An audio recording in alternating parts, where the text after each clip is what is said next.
நன்றி. வாழ்க வையகம், வாழ்க வையகம், வாழ்க வளமுடன். இது ஸ்கை யோகா கனடாவின் வாராந்திர சிறப்பு சிந்தனை உரை பகுதி. இந்த சிறப்பு சிந்தனை உரையை நமக்கு வழங்குவதற்காக நம்முடன் மூத்த பேராசிரியர் பழனிசாமி ஐயா இணைந்துள்ளார்கள். ஐயாவை பற்றிய அறிமுகம் ஸ்கை யோகா சென்டர் கனடாவிற்கு அதிகம் தேவையில்லை. அவர் ஸ்கை யோகா சென்டர் அங்கத்தினராகவே கடந்த சில வருடங்களாக தன்னுடைய சிந்தனையையும் தன்னுடைய அனைத்து ஆராய்ச்சியின் விளைவாக கிடைத்த அனைத்து விஷயங்களையும் நம்மோடு பகிர்ந்து நம்மளையும் அந்த அளவிற்கு உயர்த்தி கொண்டே இருக்கிறார். மிக்க நன்றிகள் ஐயா. கடந்த சில வாரங்களாக நம்முடன் ஞான களஞ்சியம் கவிகளும் விளக்கமும் என்ற தலைப்பின் கீழ் புது தொடக்க உரை ஒன்று நாம் நடத்தி கொண்டுள்ளோம். அதன் தொடர்ச்சியாக இந்த வாரம் பகுதி 1 இறை உணர்வு மற்றும் மெய்யுணர்வு என்ற தலைப்பின் கீழ் பாகம் 8 சிறப்பு சிந்தனை உரை வழங்க உள்ளார்கள். கடந்த வாரங்களில் இறை வணக்கம், குரு வணக்கம், குருவின் மேன்மை என்ற வரிசையில் நாம் விளக்க உரைகளை கேட்டுக்கொண்டிருந்தோம். இந்த வாரம் அதன் தொடர்ச்சியாகவும் மற்றும் உயிர் என்ற புது தலைப்பின் கீழும் ஐயா சிந்தனை உரை வழங்க உள்ளார்கள். இந்த சிந்தனை உரையை வழங்குவதற்கு மூத்த பேராசிரியர் பழனிசாமி ஐயாவை உங்களுடன் இணைந்து நானும் வாழ்த்தி வரவேற்கிறேன். ஐயா, இப்பொழுது நீங்க உங்க உரையை ஆரம்பிக்கலாங்க ஐயா. வாழ்க வளமுடன். வாழ்க வையகம், வாழ்க வையகம், வாழ்க வளமுடன். குரு வாழ்க, குருவே துணை. சிந்தனையை, உடல் நலத்தை சீர் அமைத்து உய்வித்த குருவே வாழ்க. வாழ்க வளமுடன், வாழ்க வளமுடன், வாழ்க வையகம். கனடா ஸ்கை யோகா அறக்கட்டளையை சிறப்பாக நடத்தி வருகின்ற ஆன்மீக அன்புள்ளங்கள்,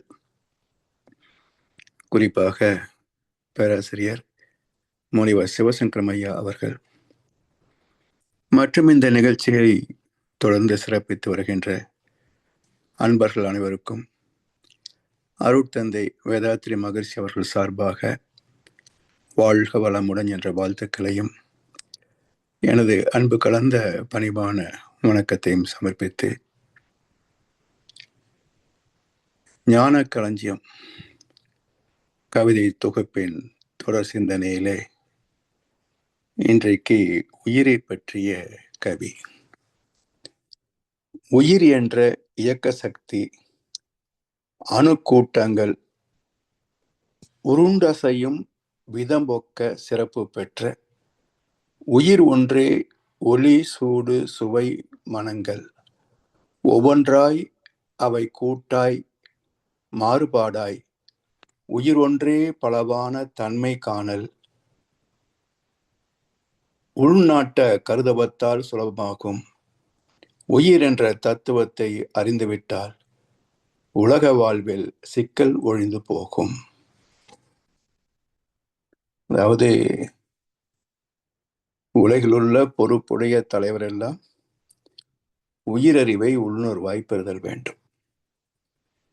அந்த உயிர் உணர்வு பெறுகின்ற போதுதான் யாதும் ஊரே யாவரும் கேளீர் என்ற கனியன் பூங்குன்றனாரினுடைய உலக சகோதரத்துவ தத்துவம் புரியும்.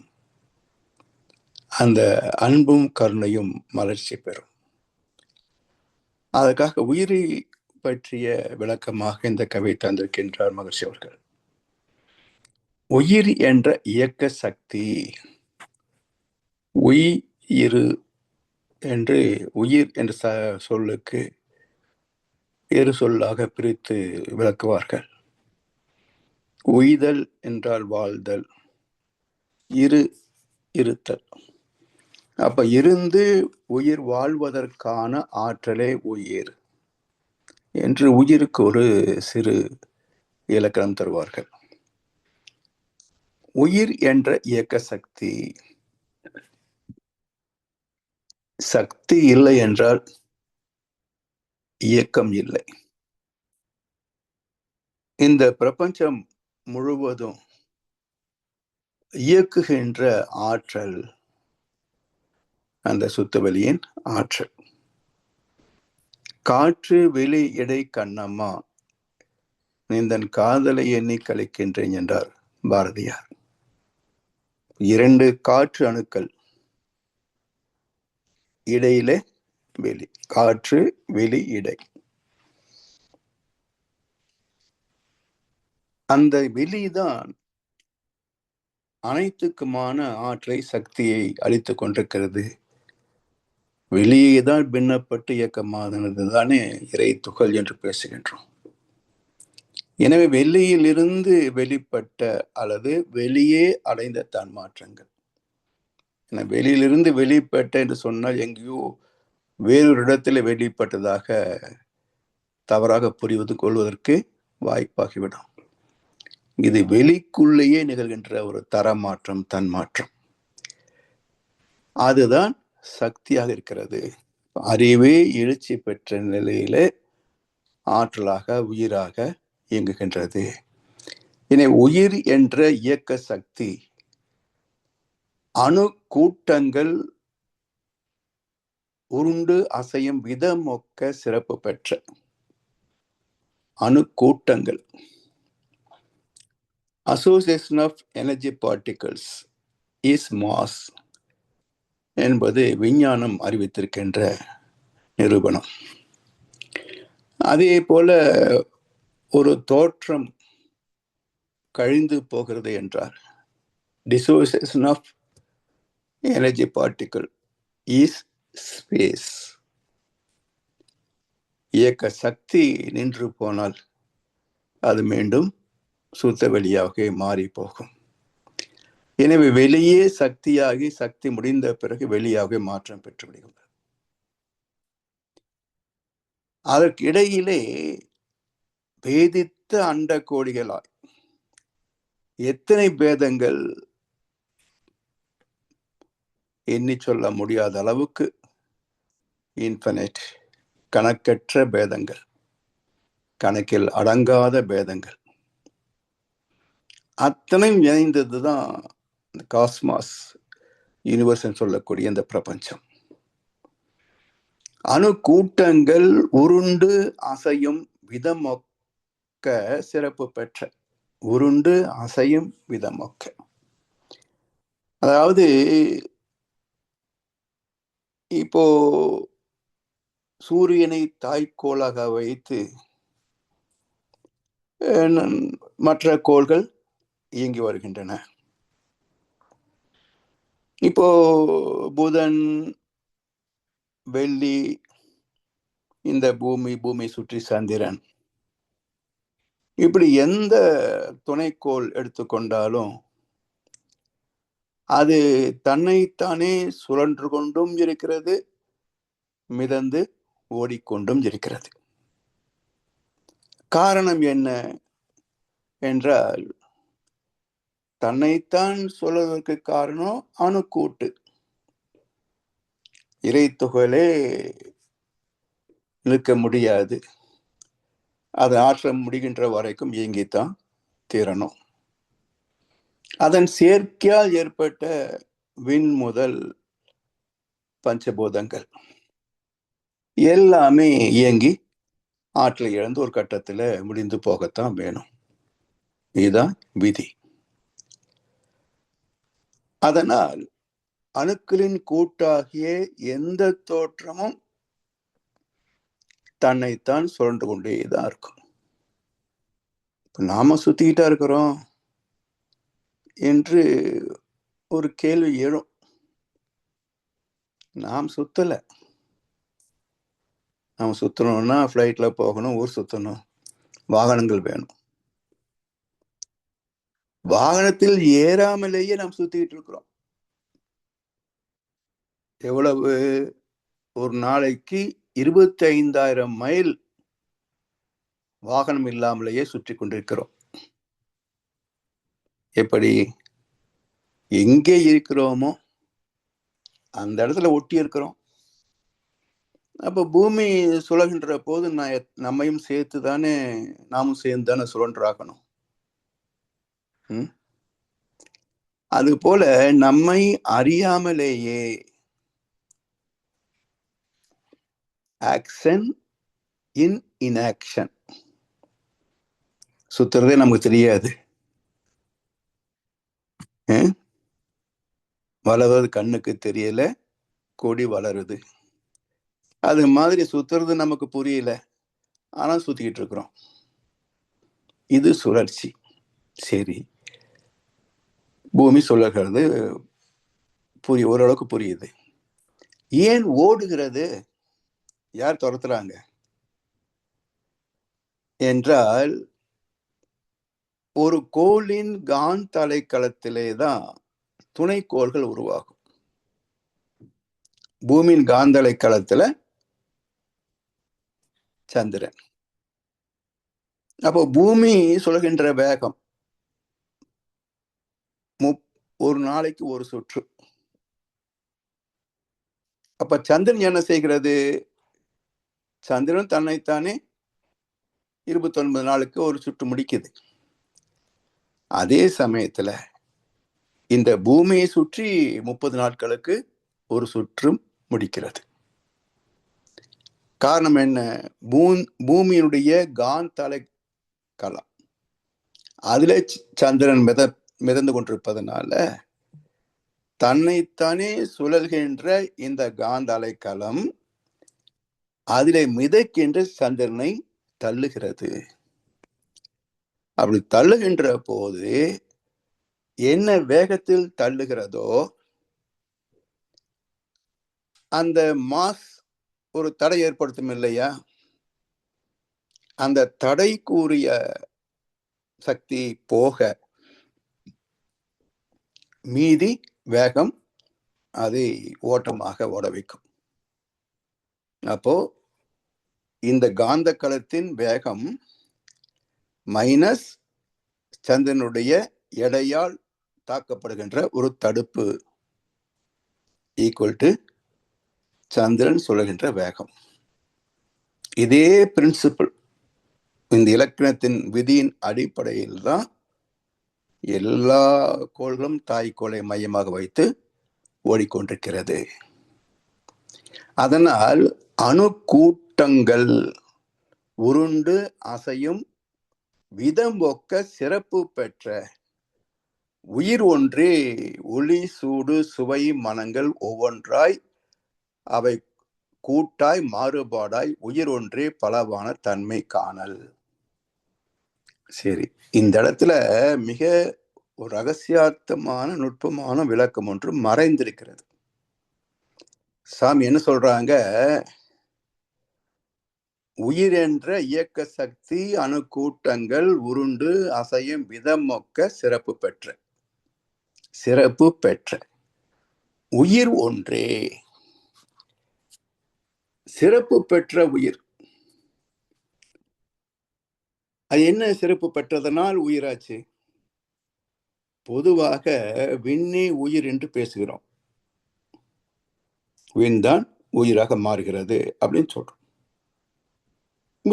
இதுல யாருக்கும் மாற்று கருத்து இல்லை என்றாலும் விண்ணும் உயிரும் ஒரே தன்மையதா, ஒரே தரமா? இப்போ நம்ம எலக்ட்ரிக்கல் கேஜெட்ஸ் நிறைய பயன்படுத்துறோம், மின் சாதனங்கள். அவை இப்போ ஒரு மொபைல் போன், இதுல சக்தி குறைந்து போனால் பிளக்ல மாற்றோம், கொஞ்ச நேரத்துல சார்ஜ் ஆகுது. இப்போ நமக்கு சக்தி குறைந்து விட்டால் 2 விரல்ல பிளக்ல வச்சுக்க முடியுமா? விண்ணுதான உயிர், சக்தி தானே வேணும் நமக்கு. ஆனால் பிளக்ல 2 விரல் வச்சுட்டோம்னா அப்படி எலக்ட்ரான் ஓடும்போது நம்ம ரீசார்ஜ் ஆயிடுவோமா? ரீசார்ஜ் ஆகாது, டெத் சார்ஜ் தான் ஆகும். அப்ப விண் தானே உயிர், அப்புறம் உயிர் போகுது. என்றால் விண்தான் உயிருக்கு அடிப்படை என்றாலும் விண்ணே உயிர் அல்ல. விண்ணே உயிர் அல்ல. உயிர் என்பது வாழ்தல், இயக்கம் மட்டுமல்ல, ஒரு வாழ்க்கை. உணர்வின் அடிப்படையில் ஒரு வாழ்க்கை. பஞ்சபூதங்கள் வாழ்கிறது சொல்ல முடியாது இல்லையா?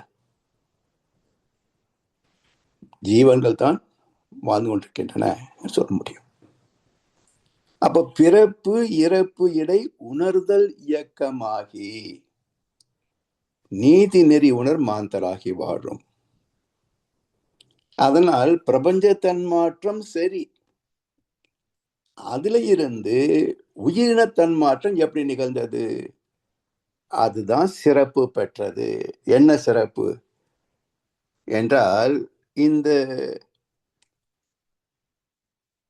பிரபஞ்சமோ அல்லது மில்கி வே கேலக்சி சொல்றோமே, நாம் வாழ்கின்ற மண்டலம் கேலக்சி, இதற்குள்ளாகவே 10,000 கோடி சூரிய குடும்பங்கள் இயங்குகின்றன.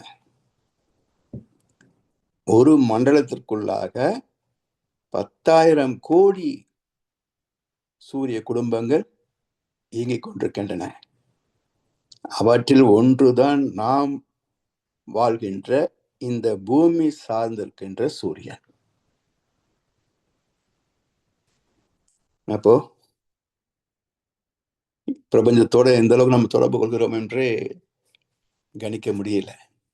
இதுவே கணிப்புக்கு எட்டாத ஒரு அளவு. ஒரு சூரியனே கிட்டத்தட்ட 700 கோடி மைல் ஆரம். சூரியனிலிருந்து எடுத்தீங்கன்னா 700 கோடி மைல் தூரத்திற்கு சூரியனுடைய காந்த அலைக்களம் ஆரமாக வைத்து வட்டத்தில் சுழன்று கொண்டிருக்கிறது. 700 கோடி மைல். அப்படி என்றால் 10 கோடி சூரிய குடும்பத்துடைய கணக்கு எவ்வளவு பாருங்க.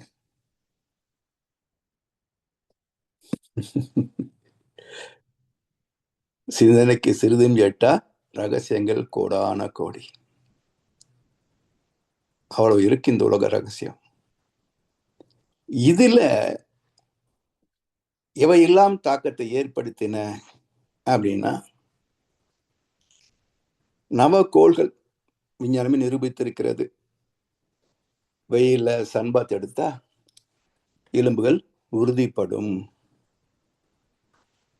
சுக்கிரனுடைய அலைகள் சந்ததி உருவாக்கும். புதனுடைய அலைகள் குளோரோஃபில் பச்சையத்தை உருவாக்கும். பிறகு சந்திரன் செவ்வாய் மூளையோட ரத்தத்தோடு தொடர்புடையது.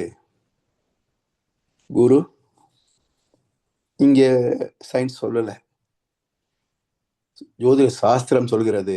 குரு அறிவோடு தொடர்புடையது, சிந்தனையோடு மூளையோடு தொடர்புடையது. சனி நரம்பு மண்டலம் கம்யூனிகேஷன், அதனோடு தொடர்புடையது. ராகு கேது சிந்தனை ஆற்றலாக தொடர்புடையது. சரி, பூமி தோன்றிய போதே நம்ம வரலையே. அப்போ ஒரு குறிப்பிட்ட காலகட்டத்தில் இங்கே ஒரு தெய்வீக விகிதாச்சாரம் அமைந்த போது ஜீவங்கள் தோன்றின அப்படின்றது சயின்ஸ் ஏத்திருக்கு. டார்வின் தியரியில தசாவதார கொள்கையும் சொல்கிறது. மகரிஷியும் அதற்கு தெய்வீக விகிதாச்சாரம் அப்படின்ற சிறப்பான வார்த்தையை சொல்லி அந்த காலகட்டத்திலே தான் நுண்ணுயிர்கள் தோன்றின அப்படின்ட்டார். சரி, இந்த இரண்டோடு முக்கியமான இன்னொரு காரணம் இருக்கிறது. அப்படின்னா 27 நட்சத்திர தொகுதிகள், அதுவும் சேர்ந்ததன் விளைவுதான் ஜீவகாந்தமும் ஜீவாந்தத்தின் திணிவு உயிர் துகள்களாக, அவற்றின் திணிவே நுண் உயிர் முதல் நம் வரைக்கும் ஜீவன்களாக அனுபவங்களாக வாழ்ந்து கொண்டிருக்கின்றோம். எனவே உருண்டு அசையும் விதம் ஒக்க சிறப்பு பெற்ற உயிர் ஒன்றே.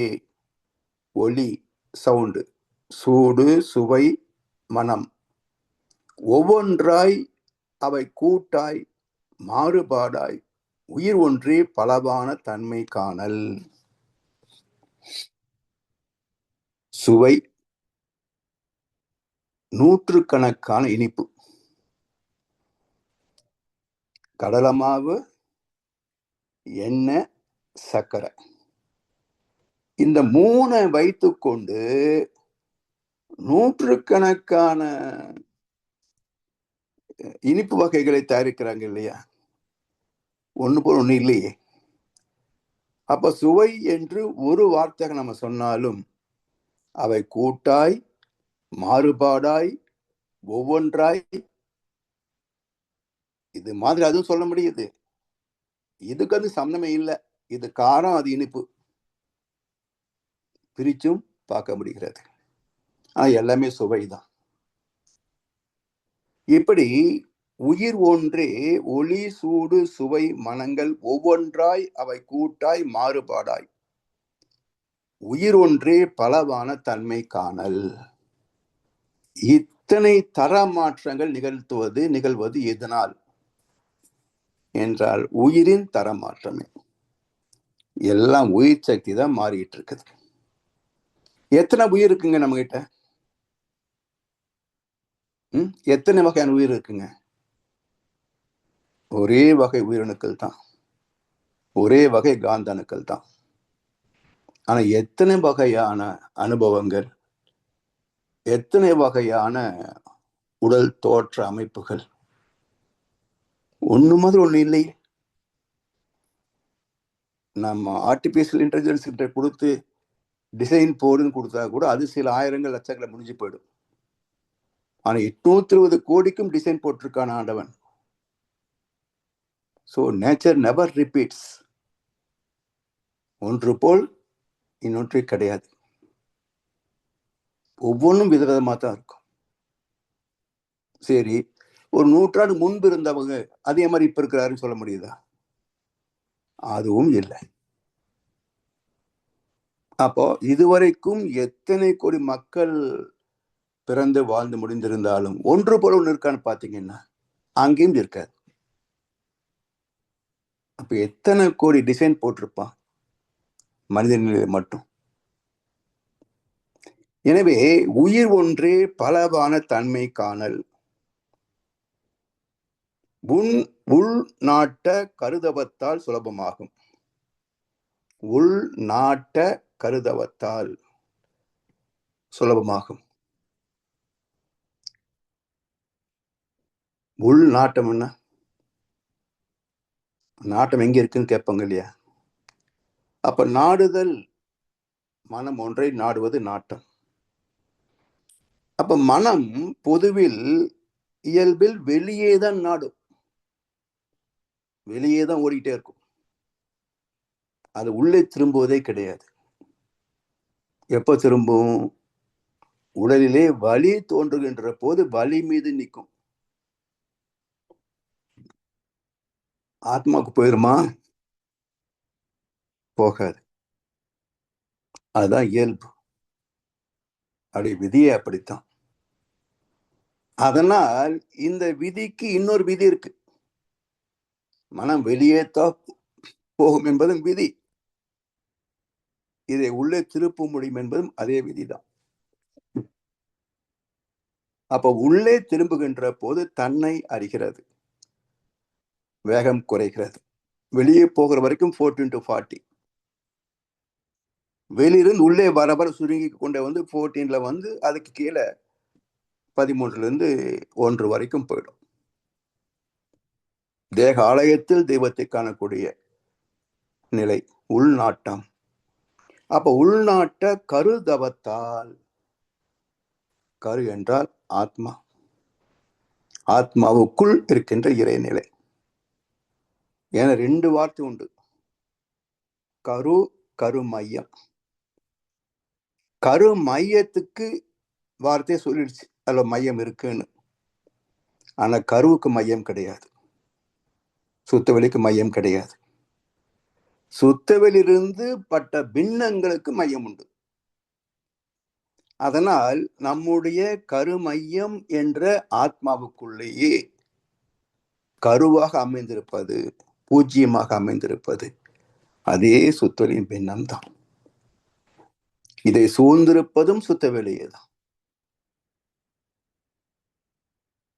அதனால் அது இல்லாத இடமே கிடையாது. என்ன தரமாற்றம் அடைந்தாலும் அது இல்லாத இடமே கிடையாது. ஒண்ணும் இல்லை, ஒரு மின் கம்பிக்குள் மின்சாரம் பாய்கிறது. மின்சாரம் என்ன? எலக்ட்ரான்களின் ஓட்டம் சொல்றோம், மின் அணுக்களின் ஓட்டம். அது தொட்டா ஷாக் அடிக்கும். இப்ப அதை சுத்தி நம்ம ஒரு காப்பு பண்ணிருக்கிறோமே, இன்சுலேஷன், இது எதனால் ஆனது? ஓடுவது மின்சாரம், எலக்ட்ரான், சரி. இப்போ இது எதனால் ஆனது? இந்த இன்சுலேஷன், அதுவும் அணுக்களால் ஆனதுதான். அப்ப இது சாக்கடிக்கல? அப்போ ஒவ்வொன்றின் தரம் ஒக்க, பிறப்பு ஒக்கும் எல்லா உயிருக்கும், எல்லாம் ஒரே சுத்தவிலிருந்து பிரசவமானதுதான். சிறப்பு ஒவ்வா செய் தொழில் வேற்றுமையான். அதனால் இயக்க சீர்மைகளுக்கு தக்கவாறு வேறுபாடுகள், எண்ணி சொல்ல முடியாத அளவுக்கு வேறுபாடுகள். அதனால் அந்த கருதவத்தால் உயிர் மீது மனம் வைத்து ஆத்மாவில் லயமாகக்கூடிய கருதவத்தால் சுலபமாகும். எதை அறிவதற்கு? உயிரை அறிவதற்கு சுலபமாகும். உயிர் என்ற தத்துவத்தை அறிந்துவிட்டால், தத்துவம் என்ற சொல்லுக்கு என்ன பொருள்?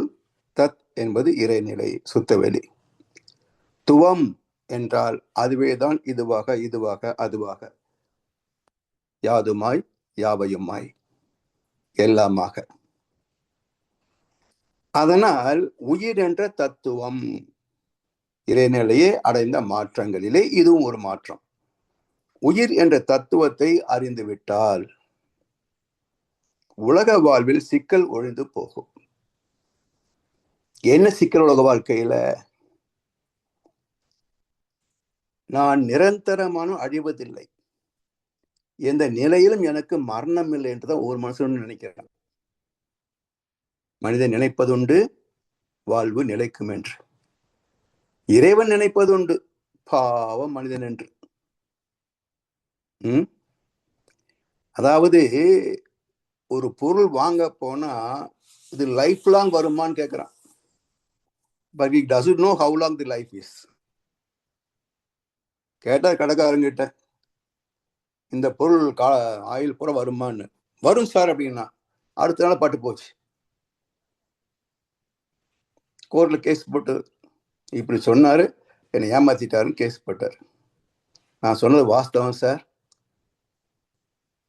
ஆயுள் காலம் பூரா வருமான்னு கேட்டாரு. வரும்னு சொன்னேன். ஏன்னா ஆயுள் எப்ப போகும் தெரியாது. இவர் இருந்தா அதுக்கு நானா காரணம்? இவர் சேர்த்து இருந்தா அது வந்திருக்கு, எது இன்னும் இருந்திருக்குல்ல, இவர் ஏன் சாகல? சோ வாங்குகின்ற பொருள் ஆயுள் முழுக்க வருமானு கேட்கிறோம், ஆனா ஆயுள் எத்தனை நேரம் நமக்கே தெரியாது. புத்தர் கேட்டார், என்னுடைய வயசு என்னன்னு. அப்போ ஒரு 70 வயசு. சில பேர் உடனே சொல்லிட்டாங்க 70 இல்லைன்னாரு. ஒருவேளை இன்னும் இருக்கிற கணக்கு சேர்த்து கேட்கிறாரோ, அப்படி 100, 90, 80ன்னா, என் ஆயுள் என்பது ஒரு மூச்சுனர் புத்தர். ஏன்னா முடிஞ்சதெல்லாம் பாஸ்ட், அடுத்த மூச்சு எடுப்பனிலே தெரியாது, இப்ப எடுத்த மூச்சு தான் வாழ்க்கை. சோ பிரசன்ஸ் என்பது ஒவ்வொரு மூச்சும் பிரசன்ஸ்.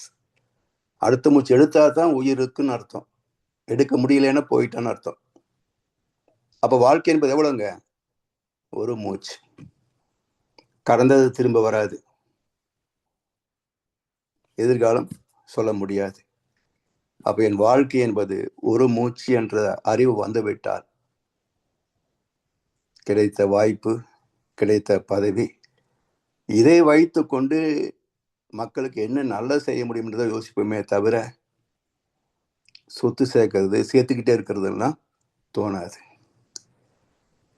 இதெல்லாம் ஒரு பைத்தியக்காரத்தனம். பைத்தியங்கள் பல வகை இருக்கு இல்லையா? அந்த பைத்தியத்துல இந்த பதவி பணம் என்பதும் 2 வகை. அப்ப யார் தெளிவா இருப்பாங்க என்றால், உயிர் உணர்வு பெற்றவர்களே, ஆத்ம தரிசனம் பெற்றவர்களே தெளிவா இருப்பாங்க. இந்த வாழ்க்கை எவ்வளவுதான், இருப்பதனால் வாழ்கிறோம், இருப்பதனால் வாழ்கிறோம். மூச்சு நின்று போச்சுன்னா, எனக்கு இன்னும் வேலை இருக்குன்னு சொன்னா விட்டுருவானா? என் கடமையில் இன்னும் பாக்கி இருக்கு, முடிச்சுட்டு வரேன்னு சொன்னா காத்திருப்பானா? இல்லை. அதனால் உலக வாழ்வில் எல்லா சிக்கலும் தீர்ந்து போகும். லைஃப் இஸ் டெம்பரரி என்பது புரிந்துவிட்டால் இதுக்கு சேர்ப்பதற்கு ஒண்ணுமே அவசியம் இருக்காது. இன்னைக்கு இருக்கா, ஓகே ரைட், நாளைக்கு இருந்தா பார்த்துக்கலாம். சரி அம்மா, அடுத்த கேள்வி. உயிர் விளக்கம். உடல் உயிர் இரண்டிற்கும் வித்தே மூலம்.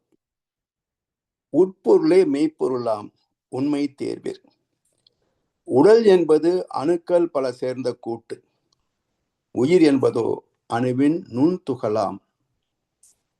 உடல் ஊடே உயிர் சுற்றி சுழன்று இயங்க உணர்ச்சி என்ற விளைவு உண்டாம்.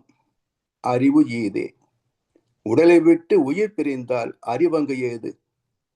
உடல் வாழ்விற்குள் தான் இன்ப துன்பம். இப்ப உயிரின் விளக்கம் என்ன? உயிர் இருக்கு, சரி, விளங்குவது எப்படி? செத்து போனா அசைவே இல்லை, அசைவு இருப்பதனால் உயிர் இருக்குன்னு சொல்றோம். கோமா இருப்பவருக்கும் அசைவு இருக்க, பைத்தியக்காரர்களுக்கும் அசைவு இருக்க. அப்போ அவர்களை மனிதன் சொல்ல முடியுமா? ஏன் பேதப்படுத்துகிறோம்? அப்போ உயிர் விளக்கம் என்பது என்ன, உயிர் வாழ்தல் என்பதற்கான இலக்கணம் என்ன என்றால், உடல் உயிர் இரண்டிற்கும் வித்தே மூலம். உடம்பை பார்க்கிறோம், உயிர் பார்க்க முடியாது, இருக்குது என்று ஒரு அனுமானத்தை ஏற்றுக்கொள்கிறோம். என்ன ப்ரூஃப்? இன்னும் புதைக்கலையே, போயிருந்தா போச்சிருப்பாங்க, அதனால் உயிர் இருக்குது உள்ள. சோ அனுமான பிரமாணம் ஏத்துக்கிட்டோம்.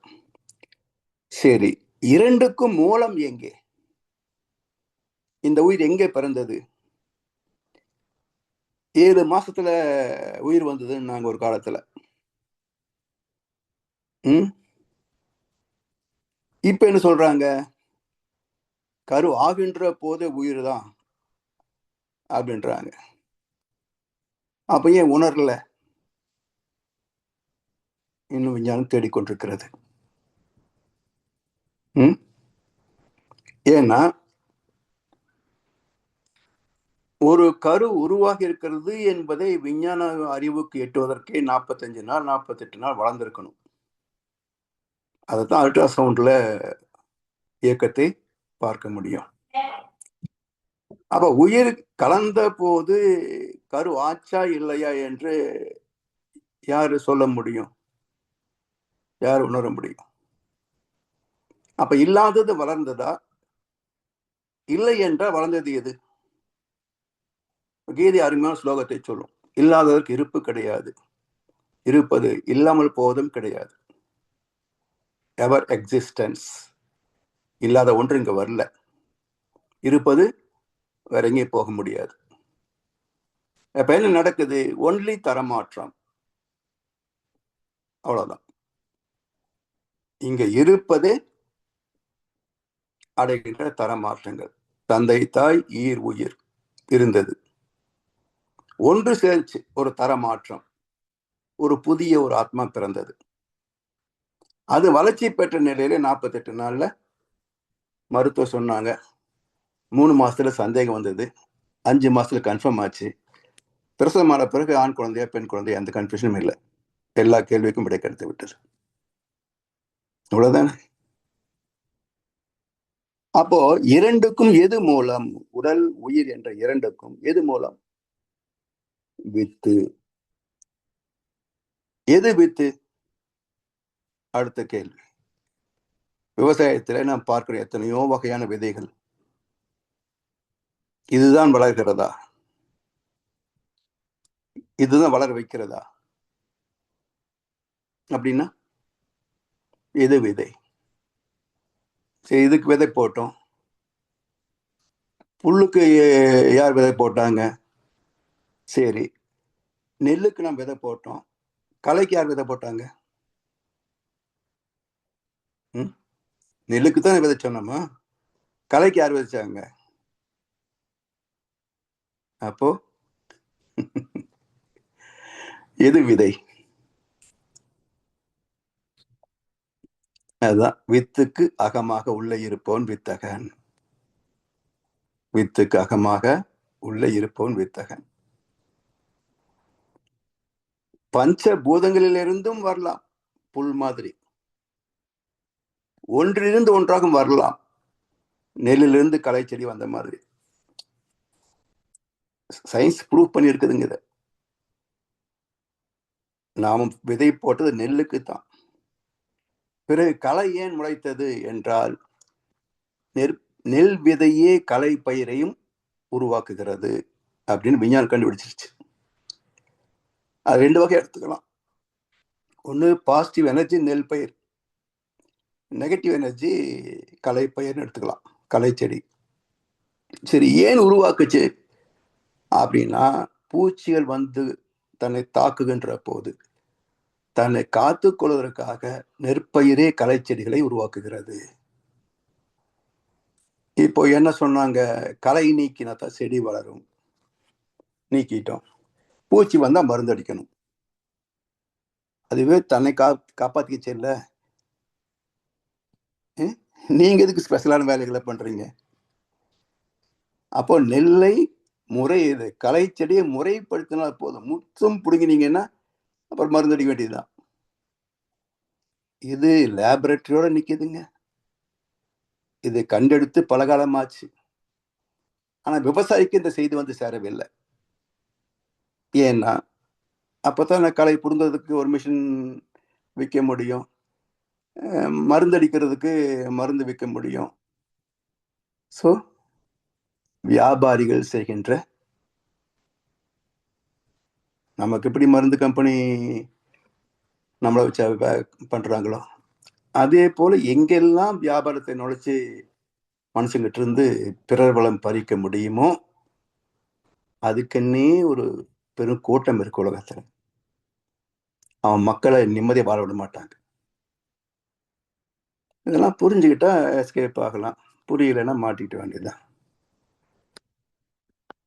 சரி, அப்ப இரண்டுக்கும் வித்து என்ற ஒரு காந்த அலைக்களம், அது கண்களுக்கு தெரியாது, கருவிக்கும் எட்டாது, ஒரு காந்த அலைக்களம்.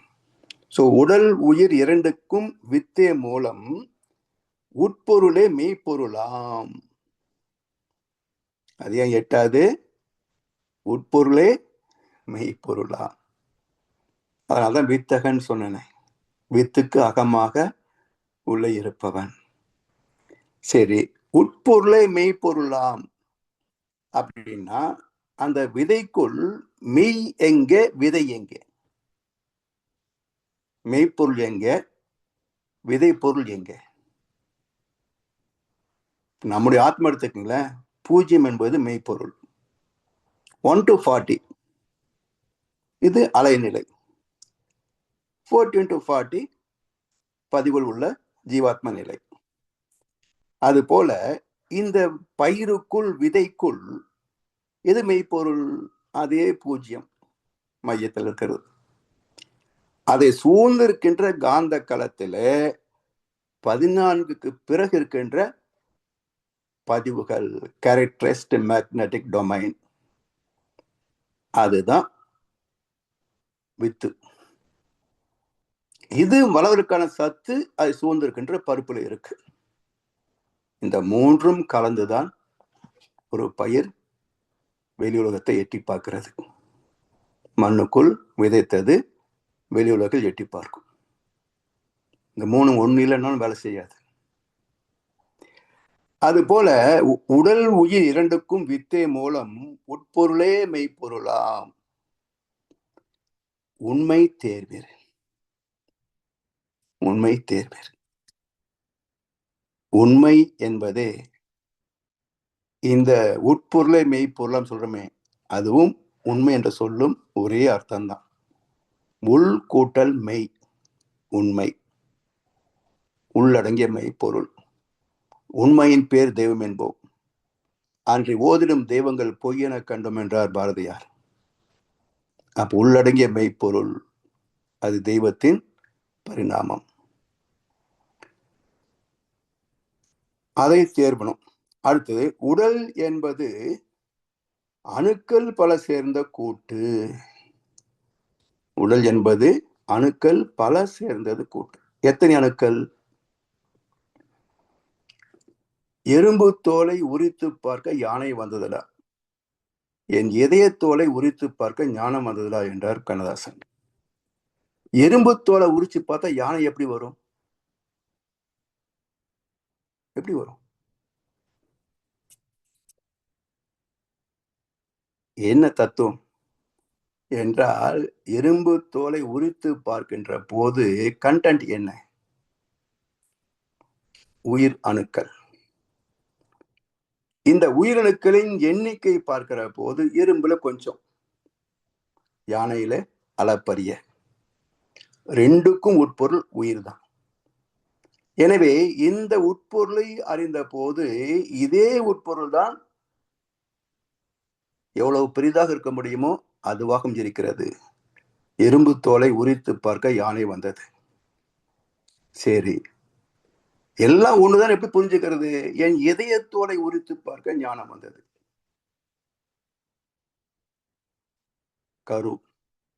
கருதவம். அப்ப இதய தோல் ஆத்மாவை உரித்து பார்க்கின்ற போது பதிவுகள், அது சுமந்திருக்கின்ற காந்த அலைக்கணத்தை பார்க்கின்ற போது உள்ள பரமாத்மா 13:8. அதுக்கு மூலம் பார்க்கின்ற போது சக்தி களம் 7:4. அதுக்கு மூலம் பார்க்கின்ற போது இறை துகள் காலம் 3:1. அதுக்கு மூலத்தை பார்க்கின்ற போது 0 சுத்தவெளி. அப்போ என் இதய தோலை உரித்து பார்க்க ஞானம் வந்தது. அறிவை அறிந்த தெளிவே ஞானம். பூஜ்யமே அறிவு. பூஜ்யத்துக்குள்ளே ஒரு ராஜ்யத்தை ஆண்டு கொண்டு புரியாமலே இருப்பான் ஒருவன். சரி, அவன் எப்படி அறிந்து கொள்ள முடியும் என்றால், பற்றறுத்து வந்தவனை முற்றும் கசந்ததென்று பற்றறுத்து வந்தவர்க்கு சுற்றமென நின்றிருப்பான் ஒருவன். அவனை தொடர்ந்து சென்றால் அவன் தான் இறைவன். முற்றும் கசந்ததென்று பற்றறுத்து வந்தவர்க்கு. உன் உடம்பை வெறுக்காமல் உனக்கு எதுவும் புரியாது. எப்ப வரும்? இதுதான் வாழ்க்கை, இதுதான் பயணம், எவ்வளவுதான் சிக்கல், தீரவே தீராது. புரிஞ்சுக்கிட்டா இதுல என்ன அவ்வளவு இன்ட்ரெஸ்ட் இந்த வாழ்க்கையில?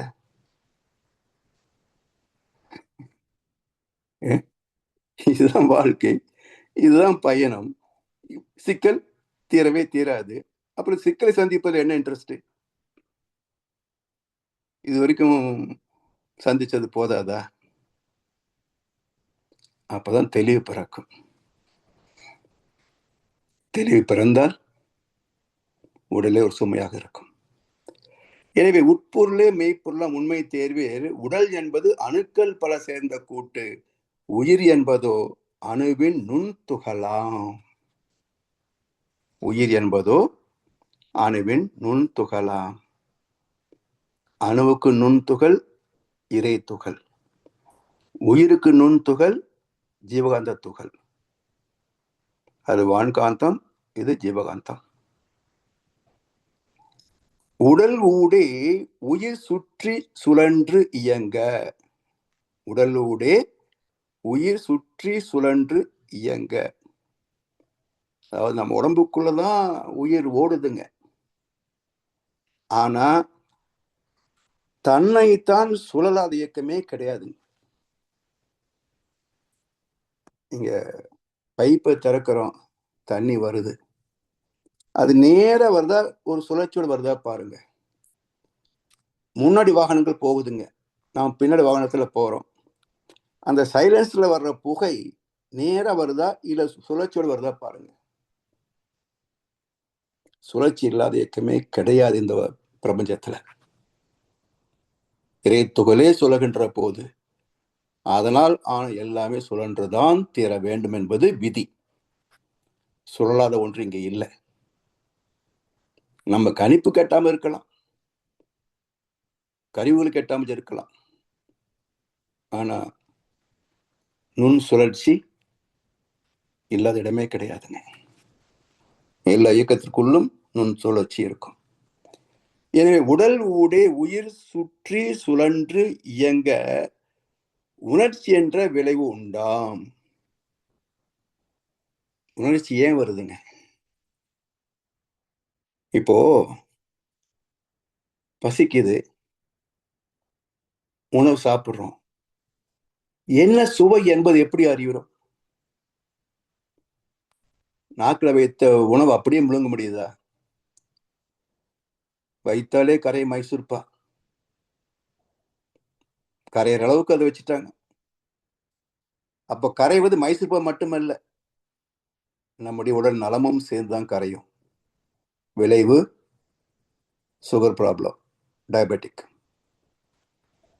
அப்ப மைசூர்பா மட்டும் கரையல, வருஷம் கரைஞ்சது தெரியுது, ஹெல்த் கரையது தெரியல. ஒரு நாளைக்கு தெரியும் டயபெட்டிக் வரும்போது. அதனால் உடல் ஊடே உயிர் சுற்றி சுழன்று இயங்க உணர்ச்சி என்ற விளைவு உண்டாம். நாக்குல போட்டு புரட்டி புரட்டி மென்று அரைக்கின்ற போது அந்த சுவை அரும்புகளோடு உரசுகின்ற உரசலிலே அது என்ன சுவை என்று அறிகிறோம். அறிவு அறிகிறது. நாக்கில் இருக்கின்ற அறிவு அதை அரைத்து தன்மாற்றம் அடைய வைக்க, மூளையில் இருக்கின்ற அறிவு அது என்ன சுவை என்று அறிந்து கொள்ள, எல்லாமே ஒரு ஒட்டுமொத்த இயக்கம். உடல், உயிர், மனம், அறிவு, உயிர் எல்லாம் கூட்டு இயக்கம் தான் உணர்ச்சி. ஒன்று இல்லைனாலும் உணர்ச்சி உணர முடியாதுங்க. ஸோ உணர்ச்சி என்ற விளைவு உண்டா? அறிவு ஈதே. எது அறிகிறது? அறிவு. எதன் வழியாக? மூளை வழியாக. மூளை எதன் வழியாக? நாக்கு வழியாக. நாக்கு எதன் வழியாக? நரம்பு முடிச்சுகள் வழியாக. அது எப்படி? உணவிலே உள்ள ரசாயனத்தோடு ஏற்பட்ட தொடர்பு, உரசல். அப்ப எத்தனை லிங்க் இருக்குன்னு பாருங்க. ஒரு உணர்வை நாம் பெறுவதற்குள் எத்தனை பொருள், எத்தனை தரமாற்றம், எத்தனை தன்மாற்றம், எல்லாம் ஒரே அறிவு நிகழ்த்துகின்ற நாடகங்கள். இத்தனை வேஷமும் யார் போடுறாங்க? ஒரே அறிவு இத்தனை வேஷங்களையும் போட்டுக்கிட்டு இருக்கு. அதனால் அறிவு ஈதே. உடலை விட்டு உயிர் பிரிந்தால் அறிவு அங்கு ஏது? உடலை விட்டு உயிர் பிரிந்தால் அறிவு அங்கு ஏது? இந்த இடத்துல சாமி சொல்லக்கூடிய அறிவு என்பது என்னன்னு பாருங்க. உடலை விட்டு உயிர் பிரிந்து விட்டால் என்ன அங்க இல்லாம போச்சுங்க? உணர்தல் இயக்கம் நின்று போச்சு. உணர முடியல. அதாவது உயிர் என்ற தன்மாற்றம் வந்த பிறகு சென்சிங் ஃபேக்கல்டி வந்தது, அது வேலை செய்யல, அந்த அறிவு வேலை செய்யல. ஆனால் இதற்கும் உட்பொருளாக இருக்கிறதே அறிவு, அது வேலை செஞ்சுட்டே இருக்கும். அது எப்படி? இது சென்சிங் கான்சியஸ்னஸ், உணர்கின்ற அறிவு. அது சென்ஸ்லெஸ் கான்சியஸ்னஸ், உணர்வை வெளிப்படுத்த முடியாத அறிவு. ஏன் சொல்றோம் அப்படின்னா, அறிவு இல்லாத இயக்கம் கிடையாது. அறிவுதான் எழுச்சி பெற்று இயக்கமானது. எனவே இயக்கம் அனைத்தும் அறிவே. இப்போ உடம்பு செத்து போச்சு, அப்படியே இருக்குமா? சிதையாதா? சிதைஞ்சாத்தானே அடுத்த மனுஷன் வாழ முடியும். அப்போ சிதைந்து முடிகின்ற வரைக்கும் அறிவு அங்க உண்டு. எத்தனை நாள் ஆகும்? அப்போ உயிர் போன பிறகு உணர்தல் நின்று போச்சு, உணர்கின்ற அறிவு இல்லை. ஆனா பஞ்சபூத அறிவு உள்ள இருக்குது. அது அந்த உடலை முற்றிலும் சிதைத்து முடித்து மண்ணோடு மண்ணாக மாற்றிய பிறகுதான் அந்த அறிவின் கடமை முடிகிறது. உடலை விட்டு உயிர் பிரிந்தால் அறிவங்கு ஏது? உடல் வாழ்விற்குள் தான் இன்பத் துன்பம்.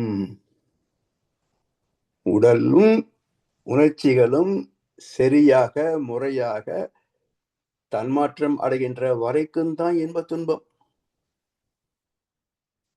இப்போ 15 வயதுல ஒரு ஹார்மோன் சுரக்குதுங்க.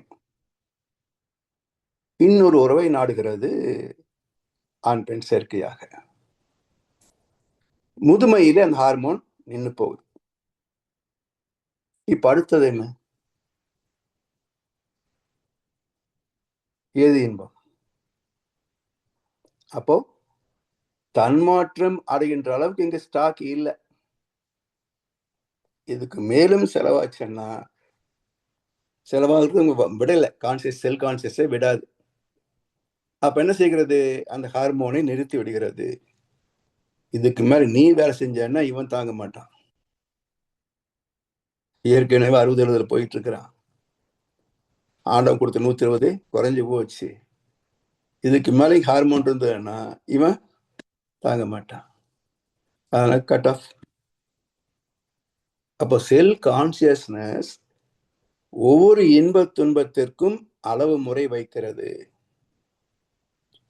இளமையில் இருக்கின்ற இன்ப துன்ப உணர்வு வேறு, முதிர்ச்சியில் இருக்கின்ற இன்ப துன்ப உணர்வு வேறு, முதுமையில் இருக்கின்ற இன்ப துன்ப உணர்வு வேறு. முதுமை வயதுல என்ன பிரச்சனை வந்தாலும் அது பெருசா பாதிக்கதா பாருங்களேன். ரைட், ஓகே அப்படி மாதிரி இருக்கும். ஏன் அந்த இன்வால்வ் ஆகாது. ஆன மாதிரி அழுதாலும் புரண்டாலும் கூட அந்த இன்டென்சிட்டி உள்ள இருக்க பாருங்க, அது டிஃபர்ஸ். ஏன்னா உயிர் சக்தி இங்க திணிவு இல்லை. அதனால் அந்தந்த வயதுக்கு தகுந்த இன்பம் துன்பம் என்பது ஒரே மெஷர்மெண்ட் கிடையாதுங்க. எப்படி ஒவ்வொரு வகை இனிப்புக்கும் ஒவ்வொரு வகையான அனுபவத்தை பெறுகிறோமோ அதே போல இன்ப துன்பம் என்பதும் ஒரே மாதிரி அல்ல. அது ஒவ்வொரு நிலையிலே 16 காரணங்களால் மாற்றம் உண்டு.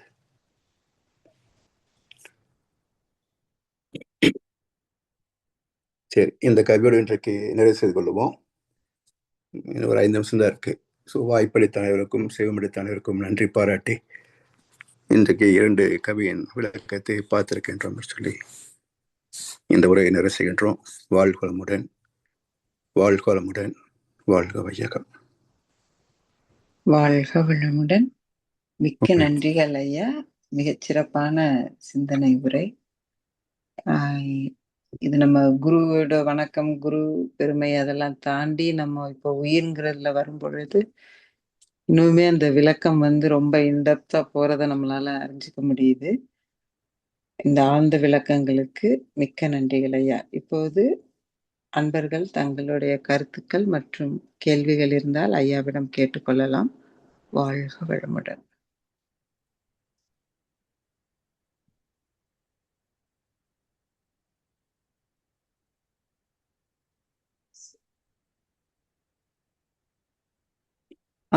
கிருபாநித்தி அம்மா.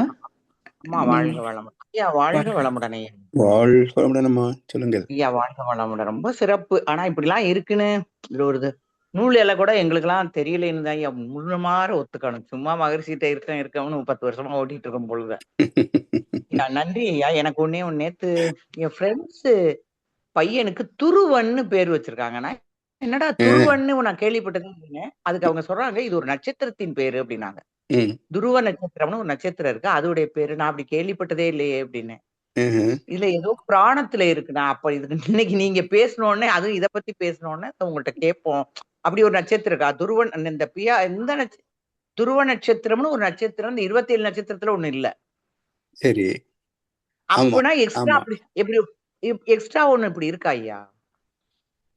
நான் அந்த வார்த்தை மட்டும் கேள்விப்பட்டிருக்கேம்மா. எனக்கு இதுல ஆ, விளக்கம் ஆ, தெரியல. ஆ. ஆனா வடதுருவம் தென்துருவம் சொல்றோம் இல்லையா, அது ஓ நம்ம அந்த ஆமா 2 ஆமா. வார்த்தைகள் பிளஸ் துருவ நட்சத்திரம் 3 வார்த்தை கேள்விப்பட்டிருக்கோம். வடதுருவம் தென்துருவம் ஓரளவுக்கு தெரிஞ்சு வச்சிருக்கிறோம். துருவ நட்சத்திரத்தை பத்தி எனக்கு ஒன்றும் தெரியலையேம்மா. வேற நன்றி யாராவது ஐயா. கண்டிப்பா தெரிஞ்சிருக்கீங்களா? உங்களுக்கு ராதாமா பார்த்து இருக்காங்க, அவங்களுக்கு தெரிஞ்சிருக்குமா ஒரு வேலை? ஐயா அந்த ராஜா பேரு ஞாபகம் இல்ல. 2 வைஃப் சுருச்சி சுனீதி அப்படின்ட்டு. ஆ, ஃபர்ஸ்ட் வைஃப்க்கு பிறந்தவன் தான் இந்த பையன் ம், துருவன் அப்படின்றவன். ஆ, அப்போ ரெண்டாவது பையன் ரெண்டாவது வைஃப் வந்து அந்த ராஜாவை அந்த மாதிரி ஒரு கதை ஒண்ணு இருக்கு, பாகவதத்துல இருக்கு அந்த கதை. அப்போ சரி. அவன் அந்த சின்ன பையன் போய் அவர்கிட்ட இந்த மாதிரி நான் அப்பா மடியில உட்காரணும் போது அந்த ரெண்டாவது வைஃப் வந்து தள்ளி விட்டுருவான், ம், நீ உனக்கு கிடையாது அப்படின்னு சொல்லிட்டு. பட் அந்த அவ ம், அம்மா வந்து ரொம்ப பக்தி, ரொம்ப ம், அமைதியானவ, அதனால சொல்லிட்டு நீ போய் கடவுள் கிட்ட கேளு ம், அப்படின்னு சொன்ன உடனே இந்த குழந்தை வந்து காடெல்லாம் போய் அங்க போய் பயங்கரமா தவம் செஞ்சு அப்புறம் கடவுள் வந்த உடனே எனக்கு என்னுடைய அப்பா வேணும் அப்படின்னு சொன்ன உடனே இந்த மாதிரி ம், அவருக்கு வந்து அந்த தவத்தை மெச்சி அவனுக்கு அவனுடைய தந்தையனுடைய அன்பு பிளஸ் அந்த ராஜ்யம், அப்புறம் நீ வந்து ம், இந்த உலகத்தை விட்டு போனாலும் துருவ நட்சத்திரம் மாதிரி அந்த வானத்துல இருப்ப அப்படின்னு சொல்லி ஒரு வரம் கொடுக்குற மாதிரி ஒரு கதை வந்து பாகவதத்துல இருக்கு. ம், சோ ஜெனரலா துருவ நட்சத்திரம் எதுக்கு சொல்லுவாங்க அப்படின்னாக்க ரொம்ப ம், பக்தியோட ரொம்ப அமைதியான ஒரு இதுக்கு ம், சொல்லுவாங்க. அந்த ஒரு விடாமுயற்சியோட தனக்கு என்ன தேவையோ அதை வந்து சாதித்து ம். கொள்ளக்கூடிய அந்த தன்மை அதெல்லாம் இருக்கக்கூடிய அந்த இது. சோ அது நினைக்கிறவங்களுக்கு அந்த தன்மை வரும் அப்படிங்கிற மாதிரி இது மாதிரி ஒரு கதை வந்து பாகவதத்துல இருக்குங்கய்யா. இதனுடைய நம்ம வேதத்தோட இணைக்கிற போது இதுக்கு என்ன விளக்கம் கிடைக்குமா? ஐயா நன்றி ஐயா. அவர் சொல்லல என்ன சொன்னார்னா, ஆ, நீங்க உன்ன காரியம் வேணும் ரொம்ப அந்த படிப்பு அப்படின்னா அந்த துருவ நட்சத்திரத்தை நினைச்சு தியானம் பண்ணுங்கன்னு ஐயா சொன்னாரு. வேதாத்திரியத்துல இருக்கவர் தான், சென்னையில ஒருத்தர் இருக்காரு. ஓ, அவர் இப்படி சொன்னார், துருவ நட்சத்திரத்தை நினைச்சு அவனை வாழ்த்தி புதன் ஓரையில வாழ்த்துங்க ரொம்ப நல்லா இருக்கும்னாரு. இன்னைக்கு புதன் காலையில உட்காரையில எனக்கு இந்த நினைவு இப்ப ஐயாட்ட இதை கேட்கணும் அப்படின்னு அவர்கிட்ட இருக்கு மேல பேச ஜெனரலா அந்த துருவனுடைய கேரக்டர் எப்படின்னா அந்த மாதிரி ஒரு ஒண்ணு வேணும் அப்படிங்கும்போது விடாமுயற்சியோட அதை தொடர்ந்து அதுக்கு முழுமையான ஒரு அந்த முயற்சி போட்டு அதை சாதிக்கிறது அப்படிங்கிற ஒரு தன்மை பகீரத அந்த பிரயத்தனம் கேரக்டர். வச்சுக்கலாமா? அதை நினைச்சா அந்த மாதிரியான எண்ணங்கள் நமக்கு வரும் அப்படிங்கறதுக்காக சொல்லியிருக்கலாம். நம்ம பகீரத பிரயத்தனம் சொல்றோம், அதுக்கும் இதுக்கும் ஒரே மாதிரி அதே வருமா? மாதிரிதான், அதே மாதிரி. Okay okay. அது இன்னும் குழந்தை, பகீரதன்றது ஒரு பெரியவன், இது வந்து ஆமா. இன்னும் ரொம்ப குழந்தை, ஒரு ஓகே. ஒரு 5 வயசு குழந்தை அப்படிங்கும்போது அதுக்கு அந்த அளவுக்கு அந்த ஒரு தீவிரமான ஒரு ஈடுபாடு ம், பக்தி ஒரு அது வேணும் அப்படிங்கும்போது அதை கடவுள்கிட்ட எப்படியாவது வாங்கணும் அப்படின்ற ஒரு விடாமுயற்சி அதுக்கு சொல்லுவாங்க. ம், ம், ம். ஓகே. நன்றிமா, ரொம்ப சிறப்பு வாழ்க ஐயா. வாழ்க வளமுடன். வளம். அதாவது அடைய நன்றிமா. வேண்டிய ஒரு நன்மையை அடைவதற்கான பகீரத முயற்சிக்கு துருவ நட்சத்திரம். ஆமா, சரிங்களாம்மா? ஐயா சொன்னாங்க. ஆமா அப்படி ஐயா. வச்சுக்கலாமா? சொல்லல புரியுது. ஆமாங்கய்யா. ம். ஓகே ஓகேம்மா, நன்றி. நன்றிகள் அம்மா. ராதாம்மா, உங்களுக்கும் நன்றிகள். நல்ல விளக்கம் தான் அது. நாங்களும் இதெல்லாம் கேள்விப்பட்டதில்லை, இன்னைக்குதான் இதையே நாங்களும் கேள்விப்படுறோம். ரொம்ப நன்றி அம்மா. இல்ல நேத்து கேட்டேன், இன்னைக்கு ஐயா அதை பத்தி பேசணும்னே எனக்கு இன்னைக்கு ஐயா உட்கார்ந்தே இருக்கேன், எப்படா முடியும் கேட்டுட்டு கேட்க. நன்றிமா ராதாமா, நன்றி ஐயா, ரொம்ப நன்றி. வாழ்க நன்றி வளம். நன்றிம்மா. அடுத்து தானா ஐயா? வாழ்க வளமுடன். அச்சா, எல்லாமே பாகவதத்துல சொல்லுங்கய்யா. நிறைய கிளை கதைகள் இருக்குங்கய்யா. பாகவதத்துல பாத்தீங்கன்னா நிறைய பக்தி சார்ந்த கிளை கதைகள் நிறைய இருக்கும், ம், ம், எக்கச்சக்கமா இருக்கும். அதுல ஒன்னொன்னு பக்தி தான் மெயினா. ம், ஏன்னா வியாசர் வந்து மகாபாரதத்தை எழுதிட்டு அதுல நான் கடவுளை பத்தி சொல்ல வந்தது கதை சொன்னேன் கதையோட சேர்த்து, ஆனா எனக்கு திருப்தி இல்ல அதுல. ம், எல்லாரும் வந்து நான் சொன்ன வந்த தத்துவத்தை, அந்த கடவுள் தத்துவத்தை யாருமே அதை புரிஞ்சுக்கல, வெறும் கதையை தான் பாக்குறாங்கன்னு சொன்ன உடனே நீங்க வந்து பாகவதம் எழுதுங்கன்னு சொல்லி அதுக்கப்புறம் தான் அவர் பாகவதம் எழுதினதாகும். அந்த பாகவதம் அப்படின்னாலே ஓ. பகவதம், அதாவது அந்த பக்தி மார்கள் எல்லாரும் யாரெல்லாம் கடவுள் பேர்ல பக்தி பண்ணிருக்காங்களோ அவங்கள எல்லார பத்தியும், அதனாலதான் பாகவதர்கள்னே சொல்லுவாங்க பக்தி இருக்கிறவங்கள. சோ அதனால அது டீடைல்டா அவர் அந்த பாகவதம் பூரா அப்படிதான் கொடுத்திருக்காரு அப்படின்னு சொல்லுவாங்க. நிறைய கிளை கதைகள், மேக்சிமம் கதைகள் அதுல பாகவதத்துல குட்டி குட்டியா இருக்கும், அந்த பக்தி சார்ந்த கதைகள். நாரதரோடது கூட ஒரு பிறவி இருக்கிற மாதிரியும் அந்த மாதிரி ஃபுல்லா அவரை பத்தின ஒரு ஹிஸ்டரி வரும். நாரதருடைய அவருடைய பிறப்பினுடைய இது என்ன, எப்படி இருந்தாரு முதல்ல, அந்த மாதிரி ஒரு குழந்தையா எப்படி அந்த குருவுக்கு அவர் சேவை பண்ணாரு, அந்த ஹோமத்துக்கு உதவியா இருந்தாரு, அவங்க தாய் எப்படி இருந்தாங்க, அந்த மாதிரி நிறைய வருங்க கதைகள். நன்றிகள் அம்மா. வாழ்க வளமுடன். நன்றிகள் அம்மா. அப்புறம் மைத்திலி அம்மா, நீங்க கை தூக்கி இருக்கீங்க. நீங்க வாழ்க வளமுடன். நன்றிங்கம்மா. ஐயா ஐயா, நான் வெளியில அங்க தியானம் எடுத்துட்டு வந்து இப்பதான் நுழைஞ்சிருக்கேன். நீங்க இந்த துருவ நட்சத்திரங்கிறது அப்பெல்லாம் கப்பல்ல போவாங்க இல்லையா வெளியில, அதாவது பூமியில இருந்து அது நேர் வடக்குல தான் இருக்கும். அப்போ அது அவங்க நட்சத்திரம் ஒவ்வொருத்தரும் பூமியில இருந்து பார்க்க முடியும், ரொம்ப பிரைட்டா இருக்குமா. ஆனா அது அவங்க அதை வச்சுதான் வெளியே கப்பல்ல பயணம் பண்ணுவாங்களாம் அந்த துருவம். ஆனா அது நீங்க சொன்ன மாதிரி துருவன்றது பேர் நிறைய பேர் வச்சிருக்காங்க குழந்தைங்களுக்கு. ஏன்னா அதுதான் வழிகாட்டியா இருந்திருக்குது. அந்த கப்பல் அந்த போகும்போது இந்த பக்கம் தான் இது இருக்குன்னா நம்ம இப்படி போகணுங்கிறதுல ரூட்டு. சோ அது வழிகாட்டுற அளவுக்கு அந்த துருவ நட்சத்திரம்னா இந்த ஒரு குழந்தைக்கு அந்த பேர் வச்சா இவன் மற்றவங்களை வழிகாட்டுவான். அதுதாங்க, அதுதான் அந்த பேர் வைக்கிறது துருவ நட்சத்திரம். இதெல்லாம் பாட்டி ராதாமா சொன்னாங்கல்ல, எங்க பாட்டி ஃபுல்லாவே முத்திரைதான் ஊத்தி பாகவதம் எப்பவுமே அவங்க நிறைய சொல்லுவாங்க. இப்ப நீங்க சொல்றதுக்கு எல்லாம் லிங்க் கிடைக்குது. வாழ்க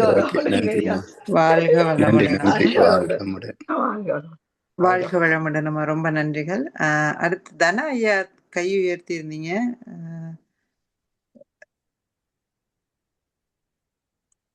லெஃப்ட் ஆயிட்டாங்க போல. சரி, மற்ற அன்பர்கள் உங்களுக்கு கேள்விகள் இருந்தா ஐயாவோட பேசலாம்.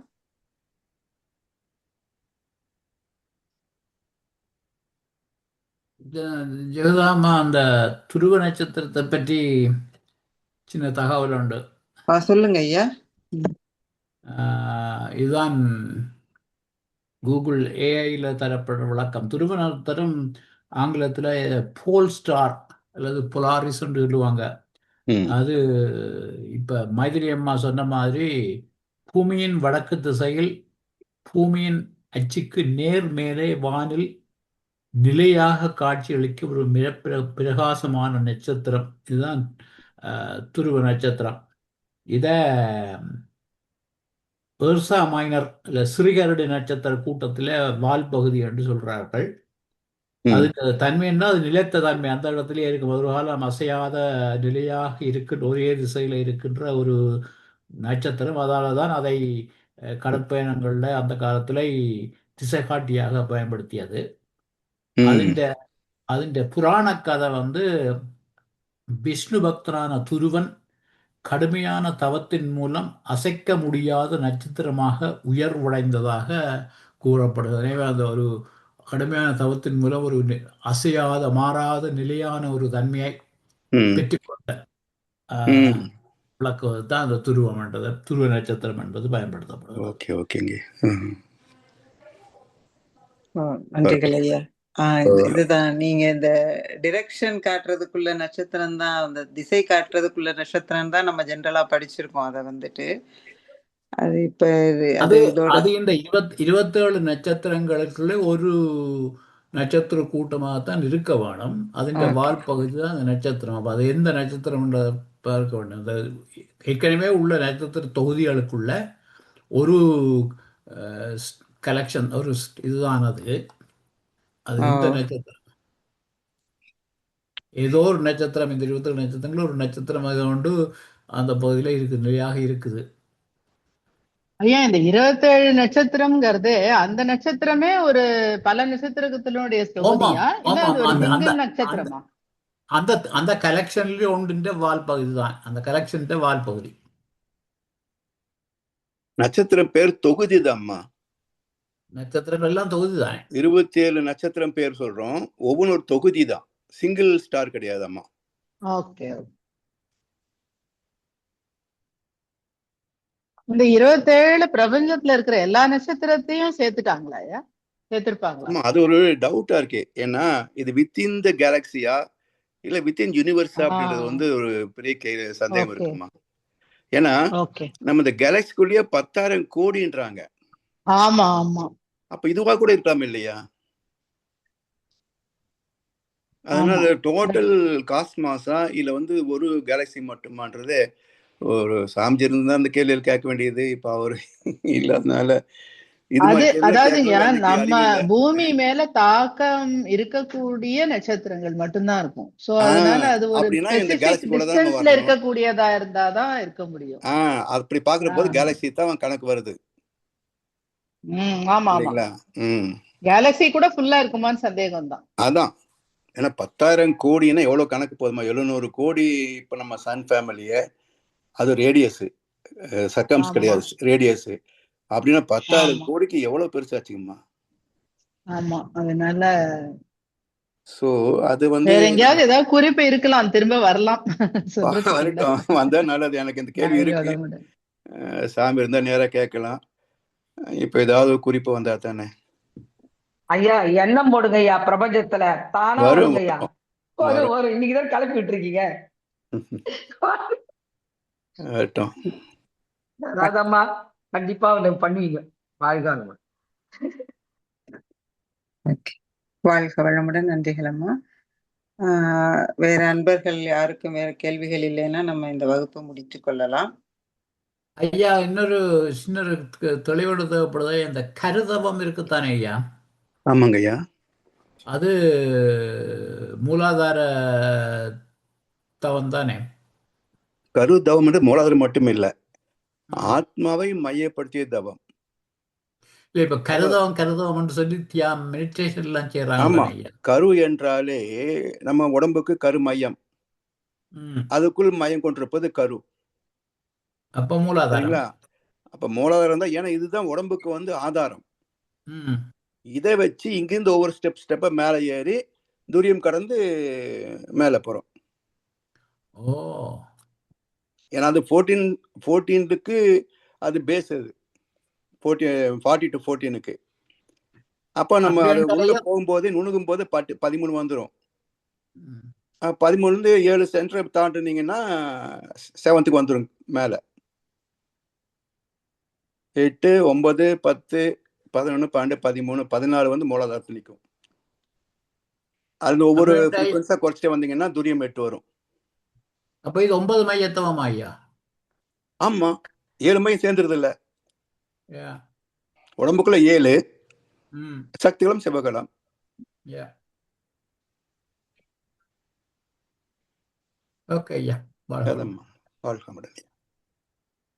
வாழ்க வளமுடன். மிக்க நன்றிகள் ஐயா. இந்த அருமையான சிந்தனை உரையை எங்களுடன் பகிர்ந்து கொண்டதற்காக உங்களுடைய நேரத்திற்காகவும் எங்களுடைய நன்றிகள். இப்பொழுது இந்த சிந்தனை உரை வழங்கிய மூத்த பேராசிரியர் பழனிசாமி ஐயா அவர்களை நாம் அனைவரும் சேர்ந்து வாழ்த்துவோம். மூத்த பேராசிரியர் பழனிசாமி ஐயா அவர்கள் அவர் தம் உடல் நலம், மனவளம் மற்றும் பொருளாதார வளம், அவர் தம் அன்பு குடும்பம், அவர் தம் வேதாத்திரிய தொண்டு